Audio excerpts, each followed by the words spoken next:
You're very welcome back to the show. Now today we're talking about hair. Yes, dye it, cut it, curl it, extend it, straighten it. We all have our own hair care routine, but what happens when we begin to see less strands on our head and notice more of our hair actually going down the drain? Well, never fear. My guest today is Trichologist, aka hair and scalp expert. Please welcome Carol Johnson to the show. Thank you so much for coming on the show today. How did you get interested in this field in the first place? Well, I think all women are interested in their hair.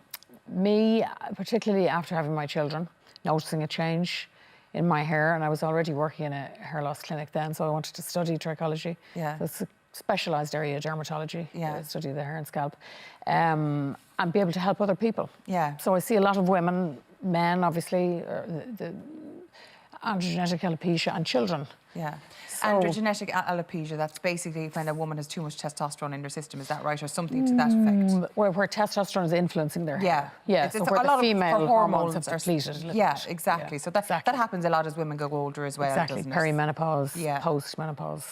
Pregnancy now, you experienced that yourself during pregnancy. Yeah, how normal is that to happen? Because a lot of our viewers might be sitting at home now experiencing that. Very normal. Yeah. And then to couple with that, because I'm vegetarian, after I had my daughter, for example, I wasn't really taking care of myself. I'm taking care of her, obviously, as all new mothers do, and not managing my iron stores.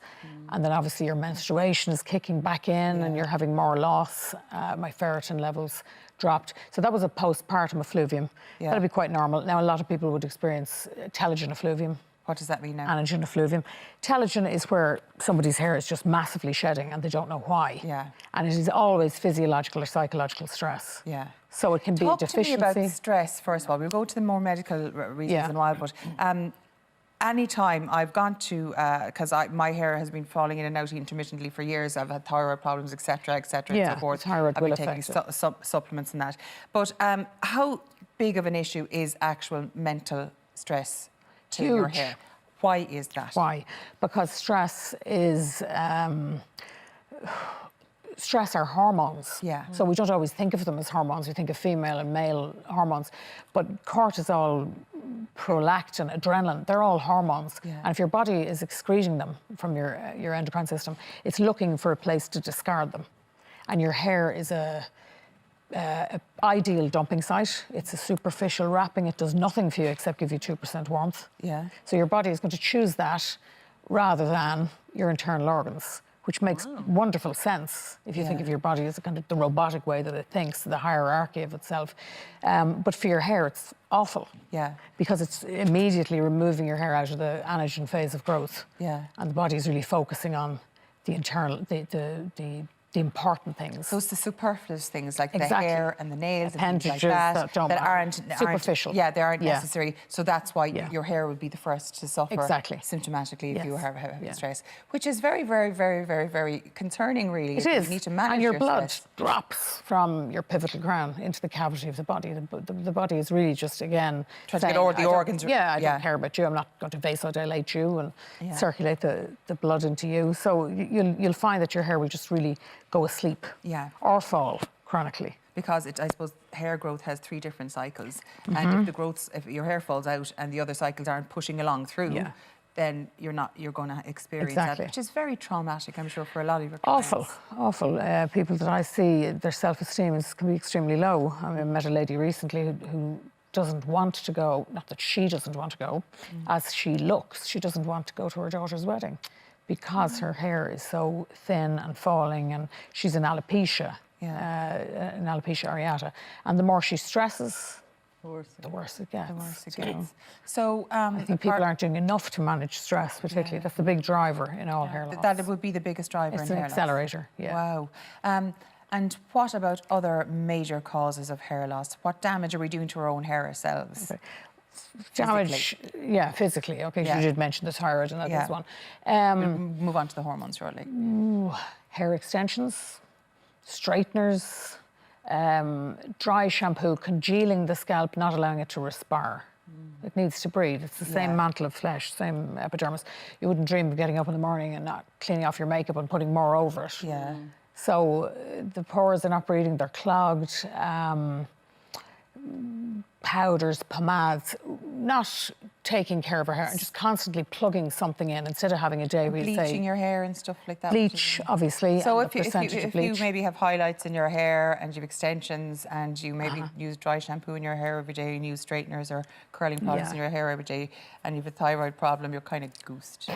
Well, you're not really, because... I'm just looking. I have my hair over that way at the moment because I have a few patches on the other side that I'm like... hair. No, it's not mine. It's actually extensions because I've had to, because I found it's thinning quite a lot. And I mean, you might think, people say, oh, Elaine's hair is grand, but you notice, especially under lights, that it's thinning and thinning and thinning. It's getting worse and worse and worse. And when do you know that, for example, it's a problem, that's something you should go and see somebody about? When you've said what you've just said. Yeah. Because it's personal to you, isn't it? And I said to your researcher who rang me earlier, I had an elderly couple with me, recently enough, we'll say in the last 2 years, and the wife was saying that her hair was thinning and her husband was saying, I don't know why we're here, we shouldn't be here, you're perfect, there's nothing the matter. And she said, I know, because when I put in my curlers, I used to put in 7 and now I put in 5. Yeah. So that's enough, because that's impacting on that woman. She knows something's happening. Yeah. So you may not have the fullest head of hair as you get older if you have genetic predisposition in that regard, right? But you can do a lot to help save your hair and keep it. Like what? Hair loss prevention. Well, HRT, terrible press, okay? And obviously if you've breast cancer in your family, it's something to be avoided. But there are... Not necessarily to be avoided now. I'm an ambassador for Breast Cancer Ireland. Yes, I noticed that, you have to actually... I mean, there's a lot of scaremongering going on about HRT. I myself am on HRT, and I wouldn't be on it if I didn't think it was safe, to be quite honest. The estrogen is very helpful to your hair. But sometimes you do need that, and you have to wait. A glass of wine a night is more dangerous than HRT. So, and being overweight is more dangerous than HRT, because I think there's a lot of scaremongering when it comes to that. But it does help with the estrogen. It does help with your hormones. But you can get naturals. If some people don't want to take something, you can go natural route. You can go saw palmetto, which stops the testosterone binding to the hair follicle. Yeah. So it's a kind of a DHT blocker. Yeah. It's a natural thing. Red clover is estrogenic. They're natural things. Yeah. You can take them. You can get low-level laser treatment. Yeah. And you look at your blood, regularly looking at your blood to see your ferritin, your thyroid, your B12, all of these things impact upon your hair, your copper. Because your hormones, your whole hormones and your minerals. And vitamin D, intake. Ireland, we don't get a lot of that, and that's essential as well. So. Yeah. You mentioned as well that that sometimes when it comes to it's hormones, it can be androgens, which sometimes testosterone. Now, there's not the same stigma associated with male hair loss as there is with female hair loss. I know men get very upset about it. Not as much as women, I would think. They may do, but they don't express it. Yeah, but it's intrinsically very... It's almost like robbing our femininity if we have no hair. Self-esteem. Yeah. Absolutely. Yeah. Why is it getting worse? The woman that I meet who has alopecia totalis. What is alopecia totalis? Universalis. Totalis is where an alopecia areata has extended down. So it's involving the eyebrows and the eyelashes. What's the cause of that? Do we know yet? Alopecia, always a stress of some type. So if I was to sit down and write a book about all the people that I've met as a trichologist with alopecia, and they'll say, I don't know what caused it, we'll eventually find something. Yeah. It can be a death of somebody, an anxiousness about something, that their thyroid wasn't working and they were worrying about themselves. But a lot of the time... the trigger is a stress. Because some people after anemia, a death or a trauma or something very upsetting in their life, their hair will start to literally shred after a few weeks. I saw it in myself. My mother passed away 2 years ago, almost, and it really, I remember looking in the mirror 6 months later and going, where's all my hair gone? And I work in the place, I do the thing. I'm a bad mascot. But when you are working in the place and doing the thing, you're focusing on other people all the time, not yourself. Yeah. And I then could feel how my people who come to see me feel. Yeah. And I could see my plug hole in my bathroom. Yeah, all the hair. Literally, you're doing the hoovering and it's full of your own hair going, what the hell is going on? And seeing the dermal papilla. So how do you describe that? When you see a hair falling and it has a little white fleck at the end. So we shouldn't see it with the naked eye. Really? Not that often, no, because that's a hair that's moving prematurely. Yeah. So they should be locked 4 millimetres So sometimes down. it's like your skin or your hair goes into shock. Yeah. No more blood is going here. It's not needed anywhere else. It's needed somewhere. Boom, the hair gone. Exactly. What are the more practical steps people can... Is there any... At home. At home, yes. Right. Protein, which is what your hair is. Eat it. Don't eat fake protein. Eat real protein. Yeah. If you're a vegetarian, manage your iron stores well. If you're going through weight loss and you're changing your diet, take a good multivitamin, something that's going to give you a bit of back the nutrients and the micronutrients you need.